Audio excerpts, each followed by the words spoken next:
Bien, ya en esta discusión de economía hemos visto entonces el costo de la ocupación israelí en la zona C y hemos visto la conformación de la economía palestina. Hemos visto sus principales sectores de importación, exportación y los principales destinos también de importación y exportaciones. Hemos concluido sobre todo que la ocupación israelí afecta a la economía de una manera drástica, que hay una dependencia no voluntaria, que hay una dependencia obligada de Israel, que afecta la balanza comercial palestina en un 80%, que afecta la capacidad de producción, que afecta la infraestructura, que afecta la posibilidad de comerciar con otros mercados y otros destinos. Y ahora vamos a ver otros dos elementos fundamentales, que es la proyección de la economía palestina a 3 años y los sectores líderes en la producción palestina, a pesar de las limitaciones que evidenciábamos en el primero de los videos sobre economía palestina. ¿Qué busca o qué quiere la economía palestina en los próximos 3 años? Los siguientes datos, las siguientes cifras son proyecciones de Paltrade, estimaciones hechas por Paltrade, el Centro justamente de Comercio Palestino. Y allí, ¿qué se evidencia? Se evidencia lo siguiente: la idea, el objetivo económico, si no ocurre un nuevo ataque israelí de gran tamaño, de gran escala, llamémoslo así, lo cual es también bastante difícil gracias a la incertidumbre que actualmente la administración de Estados Unidos del presidente Trump le ha puesto al conflicto palestino-israelí con esa patente de corso que le dio a los israelíes. Pero aún así, partiendo del supuesto de un escenario de relativa tranquilidad y relativa calma, las aspiraciones en 5 años es que se pase de un PIB calculado en 13 billones de dólares de 2015 a un PIB que crezca un 50% al menos en términos reales, al menos en los próximos 3 o 4 años. O sea, estamos hablando de un crecimiento casi del 7 billones de dólares adicionales a estos 13.4 para el año 2021. Sin duda es un salto cuantitativo enorme, alguien puede afirmar eso.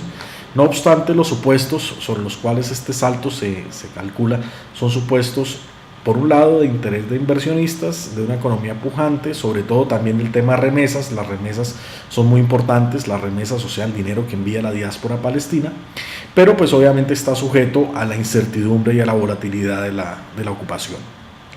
El empleo, actualmente estamos hablando de una tasa de desempleo de alrededor del 23%, una de las más altas del mundo.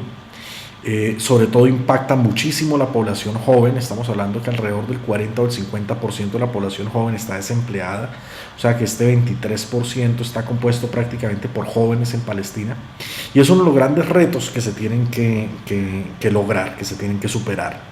Para esto, la proyección, al menos de las autoridades económicas, es tratar de manejar una tasa de desempleo del 8%, o al menos de un dígito, tratar de bajarla cuando menos a la mitad o un poco más de la mitad la tasa de desempleo, tras la creación de más de 330,000 puestos laborales de aquí al 2021. Obviamente son aspiraciones bastante grandes. Se fundamenta esta aspiración básicamente en el sector de la construcción, que son los sectores que más jalonamiento tiene actualmente en la economía palestina, requiere mucha mano de obra, y allí están en buena medida puestas gran parte de las aspiraciones palestinas para mejorar esta tasa de desempleo. También el sector bienes y servicios, casualmente, también ese sector sobre todo de telecomunicaciones y de programación, que hace parte de bienes y servicios, estaría jalonando la recuperación en la tasa de desempleo. Se prevé o se calcula, o es la meta, lograr que el ingreso medio del hogar palestino se aumente en alrededor de un 30% de aquí al 2021, nuevamente calculando un incremento o un mejoramiento en las condiciones del salario mínimo, el salario medio, y sobre todo apostándole a una reducción del desempleo.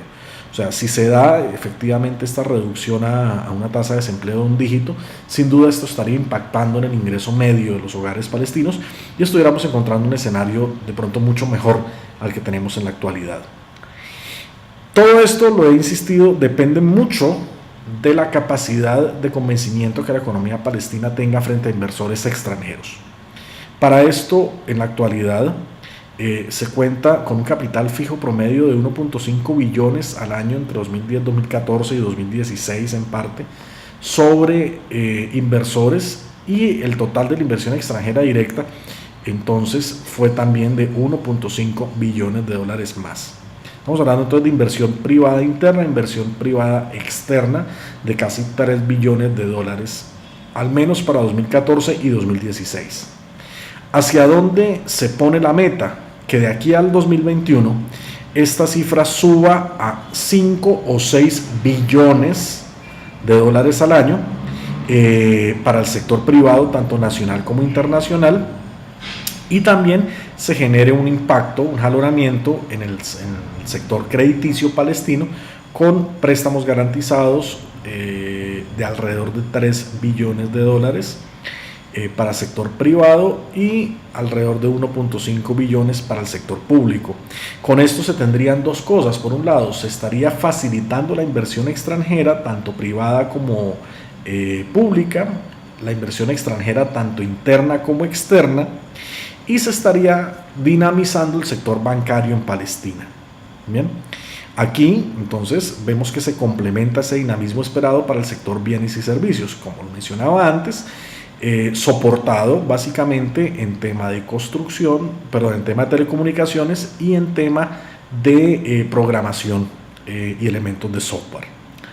Finalmente, estamos hablando de donaciones, de gastos de sostenimiento, de ingresos fiscales, de déficit estructural. La idea es que para el 2021 buena parte de estos indicadores que hoy mismo están en rojo puedan mejorarse y hay una salud económica mucho más sólida, que por ejemplo los gastos de ingresos, los gastos de sostenimiento del gobierno palestino y la burocracia palestina no concentren el porcentaje tan grande que concentran hoy dentro de los gastos totales de inversión del Estado, y también que haya una mayor capacitación, mayor empleo de la mano de obra capacitada en Palestina, sobre todo en el sector privado, quitarle esta carga un poco al sector público, pero todo va de la mano obviamente de la importancia y el dinamismo de las inversiones privadas que se logran en Palestina. Yo sé que son metas bastante complejas, bastante arriesgadas, y sobre todo que parten de un supuesto muy volátil, que es que no haya un enrarecimiento profundo estructural en las relaciones con Israel, que Israel no haga una operación militar de gran alcance que afecte estructuralmente la economía palestina. Son elementos que tenemos que contar. Sin embargo, pues hay un planeamiento y hay un diagnóstico al hoy. Sobre eso fluctuaría el comportamiento económico palestino de aquí a unos 3 años. Los sectores priorizados dentro de esta meta de incremento económico son fundamentalmente agua y energía. Por esta razón, más bien se concluye que es necesario que Palestina tenga una mayor solvencia, una mayor autonomía en tema de generación de energía para mover su industria, y obviamente el tema agua, bastante difíciles los dos, producto de la ocupación. Por un lado Israel se roba el agua a Palestina y por otro lado también Israel limita el acceso de la industria palestina a fuentes de energía. Sin embargo, es uno de los sectores que se tiene que trabajar con mucha fuerza para poder tener una economía palestina estable. El turismo, Palestina es bendecida con unos sitios o con algunos de los sitios turísticos de mayor interés a nivel global, entonces hay un interés muy fuerte para generar una estrategia de impulso al turismo en Palestina. La manufactura ligera es un elemento también fundamental. Todos estos elementos hechos a mano que son característicos en Palestina, los bordados palestinos, las artesanías palestinas, la cerámica de Hebrón, la talla en nácar, la talla en madera de olivo, los jabones, el aceite, todos estos elementos bueno, el aceite hace parte de otro sector, pero todos estos elementos producto, característicos del sector manufacturero, son otros de los elementos que hacen parte de esta estrategia de crecimiento palestina. Algunos elementos de bienes y servicios, la agricultura con la dificultad que tiene, obviamente por la ocupación israelí y la ausencia de control territorial pleno por parte de Palestina y de certeza de titulación plena. Evidentemente en cualquier momento puede llegar Israel y expropiar tierras palestinas, pero aún así hay un interés por ampliar las capacidades agrícolas palestinas, aprovechando algunos territorios de cultivo que son muy versátiles, que son privilegiados en comparación con otros países del Medio Oriente, y particularmente algo que ya es protagónico en la economía palestina, que es el sector de construcción y el sector de materiales de la construcción.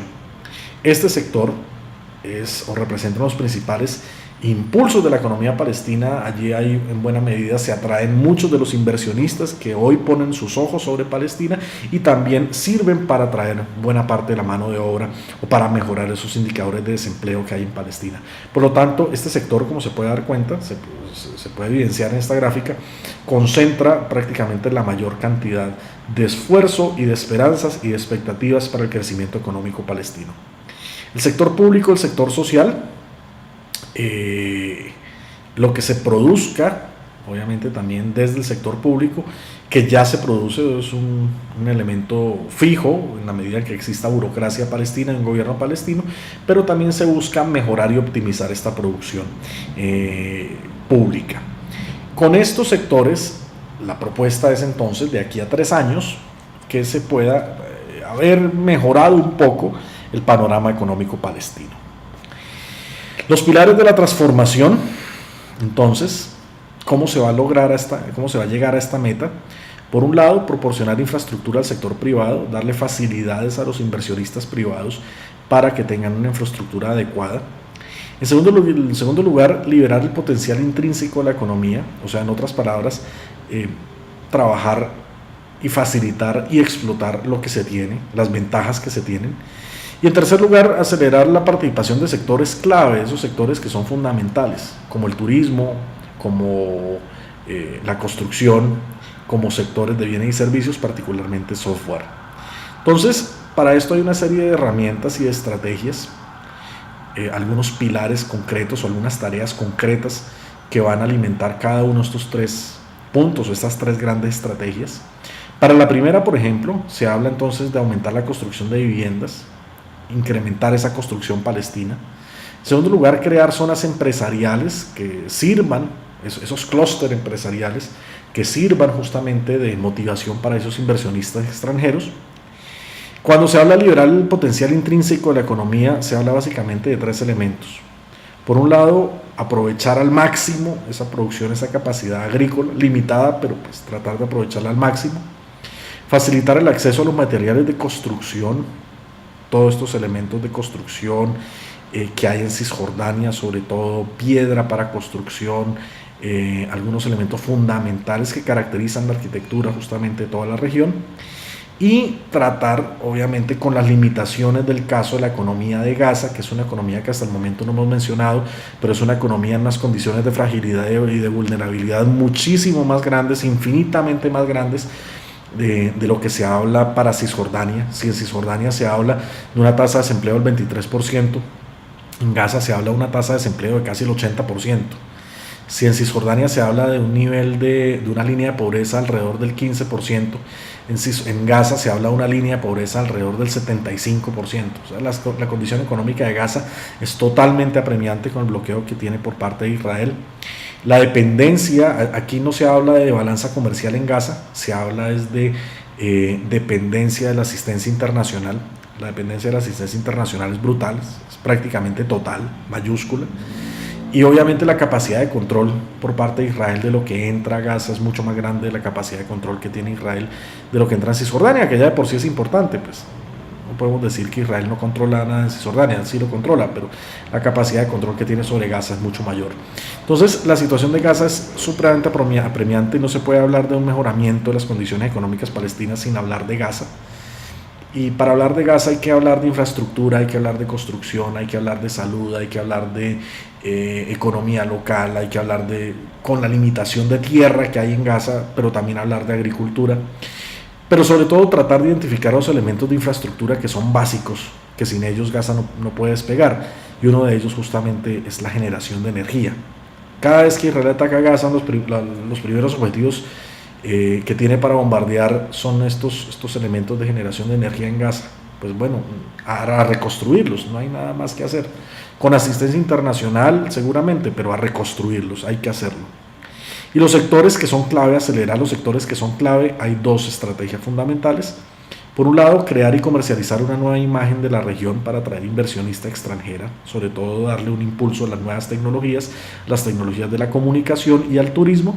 Y por otro lado, profundizar al máximo las capacidades turísticas que tiene Palestina para que no sea solo Israel el que se lleve los recursos cuando habla de Tierra Santa, más allá obviamente del impacto político que esto tiene, que ya mencionamos en otro video. Con esta estrategia se busca entonces llegar al 2021 en unas condiciones mucho mejores, con la expectativa, sin embargo, que se pueda cumplir una meta y que sobre todo que Israel no arrase nuevamente la economía palestina como ha ocurrido en el pasado. ¿Cuáles son los sectores líderes entonces de la inversión en Palestina? Los sectores líderes, esos sectores que le apuntaba al tercer pilar, la tercer gran estrategia, como los veíamos, era comunicaciones, construcción, software, programación de computadores y sobre todo turismo. Cuando hablamos de turismo, que ustedes me han visto pronto haciéndole tanto énfasis en el video, en este video, tenemos que mirar lo siguiente. Las cuentas del sector turístico son 271 millones de dólares al año y el solo sector turístico en Palestina, a pesar de todas las limitaciones que tiene hoy, representa el 3% del PIB. Un sector turístico mucho más proyectado, hay que contar el peso de la ocupación, pero un poco más desarrollado, sin duda va a traer un impacto y un beneficio económico mucho más claro. El sector directamente ofrece 15.000 puestos de trabajo en Cisjordania, en Gaza infortunadamente no. Y estamos hablando de un volumen total de visitas de turistas internacionales de casi 2 millones de personas al año. Hoy, sin duda, potencializando mejor y organizando mucho mejor el sector turístico, vamos a encontrar algún mejoramiento en las condiciones económicas palestinas. La descripción, estamos hablando de un gran volumen de visitantes que se aproximan a sitios como Hebrón, como Belén, como Jericó. Este turismo religioso trae perfectamente una gran acumulación de turistas por día, no solamente por diferentes temporadas del año, sino en general todos los días del año. Existe, por otro lado, una alta concentración de sitios caracterizados como patrimonio universal. Basta con ir a Belén, basta con ir a Jerusalén Este, basta con ir a Hebrón y vamos a encontrar sitios de patrimonio universal concentrados todos en un solo sector, en una sola área geográfica. Por lo tanto, esto facilita establecer flujos turísticos. Hay que trabajar el tema de la percepción de seguridad. Muchos periodistas colombianos, por ejemplo, que han estado becados por Israel, me han llamado angustiados desde allá, que ellos quieren ir hasta Palestina, pero que los israelíes les han dicho que es imposible entrar a Cisjordania, que prácticamente su seguridad y su vida está en riesgo. Yo les digo, miren, eso es mentira, los israelíes les dicen eso para que ustedes no vayan, para que no conozcan el otro lado, pero anímense y vayan, que no les va a pasar nada. Esta acción israelí de asustar a las personas para que no vayan a Palestina, por un lado lo hacen los israelíes pues porque lo tienen dentro de sus intereses hacerlo, pero por otro lado también porque dentro de la opinión pública global se ha construido esa sensación de inseguridad, obviamente derivada del conflicto. Entonces, uno de los grandes retos que tiene el sector turístico palestino es tratar de convencer al turista que no le va a pasar nada. Todos los que hemos ido a Palestina sabemos que no pasan, o sea, que en los sitios de importancia turística las condiciones de seguridad son bastante aceptables, o sea, no hay un gran riesgo que le pase algo al turista. Va a disfrutar su estadía como cualquier otro sitio turístico fundamental, pero pues hay que trabajar en esta percepción que tiene el turista extranjero. se concentra buena parte del empleo palestino en el sector del turismo, alrededor del 25%. Hay un turismo religioso, eso está claro. Y para América Latina, pero particularmente para los colombianos, pero es extensivo a toda América Latina, hay una ventaja y es la exención de visado. Derivado de la ocupación, pues es Israel el que controla los ingresos a Palestina, lo sabemos todos, y esto favorece de manera indirecta a los turistas latinoamericanos, porque la mayoría de nosotros no tenemos requisito de visa para entrar a Israel ni para entrar a Palestina, por lo tanto la posibilidad de hacer turismo es mucho más fácil. ¿Qué elementos se tiene que tener en cuenta entonces para jalonar el turismo? Por un lado, ¿a dónde se va a llegar? ¿Sí? Al no haber aeropuerto, pues obviamente se tiene que recurrir a los aeropuertos de Israel, en este caso al aeropuerto Ben Gurion en Tel Aviv, o al aeropuerto Reina Alia en Amán. Entonces eso es lo primero que se tiene que tener en cuenta para proyectar el sector turístico hacia Palestina, y decirle al turista: usted no va a conocer solamente un país, de entrada va a conocer dos, o Israel y Palestina, bueno, preferiblemente no, o en el caso vecino, Jordania-Palestina, de una manera mucho más directa. Entonces se le va a decir al turista: usted tiene la posibilidad de conocer Jordania y Palestina, tiene la posibilidad de conocer dos estados, dos países en lugar de uno. Sale relativamente económico. No hace mucho justamente estábamos haciendo cuentas, un viaje con tiquetes, con hotel, con alimentación, con regalos, sale mucho más barato que casi en otra región. Estamos hablando prácticamente de un viaje de 8 días a Palestina, puede salir por $2.000, $2.500 a precio colombiano, $3.000, lo cual sería bastante más barato que visitar algunas otras regiones del mundo. Los hoteles palestinos son bastante buenos y la tasa de ocupación no es tan elevada, entonces usted va a conseguir una buena relación precio-calidad, y poca concentración o poca congestión de turistas en los hoteles.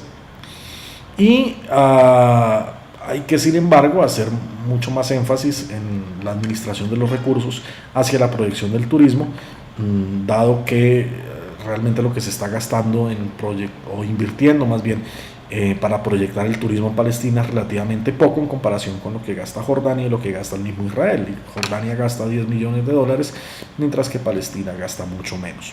Entonces aquí hay una buena oportunidad y las autoridades económicas palestinas lo tienen claro, y este es uno de los grandes objetivos en el impulso de la economía palestina en el futuro. Las principales atracciones turísticas, bueno, los que hemos estado allá lo hemos gozado, las hemos visitado todas o prácticamente todas. Sabemos esa riqueza cultural, esa riqueza milenaria que tiene Palestina, esa riqueza histórica.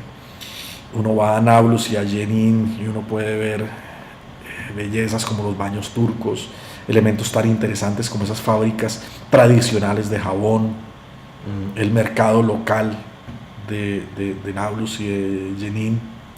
Vamos a Ramallah, y vamos a encontrar una ciudad cosmopolita, una ciudad abierta al mundo, como prácticamente cualquier ciudad europea.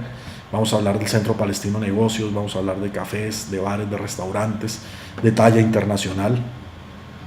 Misma Gaza, a pesar de lo difícil de la situación que hay en Gaza, Gaza tiene, y eso que se han perdido, destruidas por los bombardeos israelíes, pero aún conserva alguna de esa riqueza arqueológica milenaria que caracterizó Gaza. Hay que recordar que Gaza fueron las principales o las primeras ciudades en fundarse en el mundo, pues tiene un pasado arqueológico interesantísimo.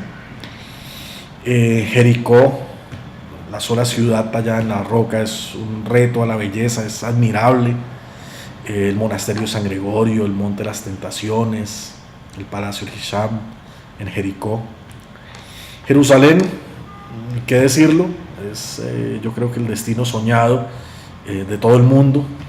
Visitar Al-Aqsa es un sueño para todos los turistas occidentales y orientales. Visitando Jerusalén o Al-Aqsa, como se conoce en la tradición árabe, ir a las esplanadas mezquitas, ver el Domo La Roca, ver el Monte de los Olivos, conocer toda la ciudad vieja, ir a la Basílica del Santo Sepulcro y ir a hacer el recorrido de la Vía Dolorosa en Semana Santa. vale la pena sin duda concentrar una buena parte de turistas allá.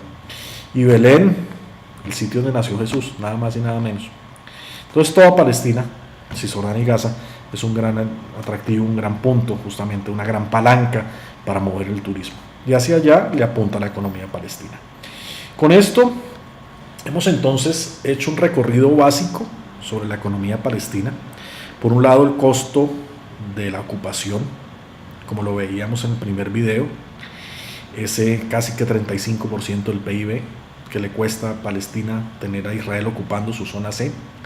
La caracterización de la economía palestina en segundo lugar, desde donde se evidenció esa monodependencia estructural en la balanza comercial con Israel, pero también la existencia de otros sectores de importación y exportación y otras oportunidades de negocios. Vimos una proyección de la economía palestina a 3 años, sobre todo cuáles son los sectores que se prevén o se les están apostando que sean las locomotoras para jalonar esa economía palestina. Y vimos en específico los sectores líderes, pero particularmente el turismo. Con esto hemos hecho entonces un recorrido básico sobre la economía palestina y solamente me queda decirles una cosa, que realmente vale la pena estudiarla a fondo. La gran conclusión para mí, y lo reitero, es uno de los aspectos más crudos de la ocupación, más duros de la ocupación y sobre todo uno de los aspectos menos estudiados. Entonces vale la pena trabajarlo y desarrollar este tema mucho más a fondo. Muchísimas gracias.